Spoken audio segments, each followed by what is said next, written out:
MNS Warangal తూర్పు నియోజకవర్గం 22వ division పరిధిలోని 60 ఫీట్ల ఆటోనగర్ రోడ్లో ఉన్న సుజిత్ నగర్ ప్రాంతంలోని శ్రీ ఆంజనేయ స్వామి ఆలయం ధ్వంసం చేయబడడం, ఆలయంలోని విగ్రహం తొలగించబడి మోరిలో వేయడం వెలుగులోకి రావడం అత్యంత బాధాకరం మరియు హిందువుల మనోభావాలను తీవ్రంగా దెబ్బతీసే సంఘటన. ఇలాంటి ఘటనలు సమాజంలో శాంతి సామరస్యానికి భంగం కలిగించే అవకాశం ఉన్నందున ఈ వ్యవహారాన్ని అత్యంత తీవ్రంగా పరిగణించాల్సిన అవసరం ఉంది. ఈ ఘటనకు బాధ్యులైన వారిని వెంటనే గుర్తించి చట్ట ప్రకారం కఠిన చర్యలు తీసుకోవాలని తెలంగాణ ప్రభుత్వాన్ని మరియు పోలీసు శాఖను గట్టిగా కోరుతున్నాం.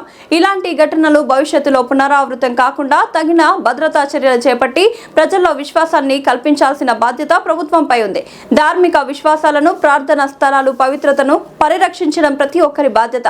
చట్టబద్ధమైన మార్గంలో ఈ ఘటనపై పూర్తి స్థాయి విచారణ జరిపి నిజానిజాలను వెలికితీసి బాధ్యులపై కఠిన చర్యలు తీసుకోవాలని మరోసారి విజ్ఞప్తి చేస్తున్నాం.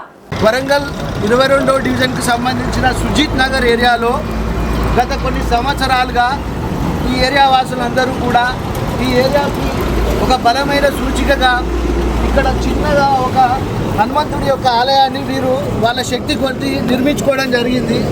ఆ సందర్భంగా గత కొన్ని రోజులుగా ఇక్కడ ప్రతిరోజు దీపాలతో పాటు పూజలు నిర్వహించడం జరుగుతున్నది.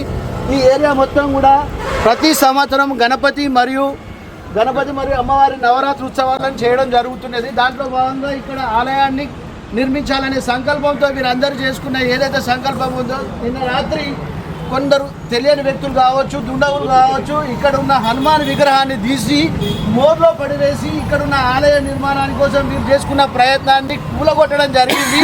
దీన్ని మేమంతా సీరియస్గా తీసుకోవడం జరుగుతుంది. అసలు హిందువుల మనోభావాలను ఎందుకు ఈ విధంగా దెబ్బతీసే విధంగా ఇక్కడ ఎవరైతే చేస్తున్నారో వారిని ఖచ్చితంగా దొరకబట్టి విచారించి వారికి తగిన శిక్షను వేసే విధంగా చేయాలని ఈ ప్రాంత వాసులందరూ కూడా కోరడం జరుగుతున్నది.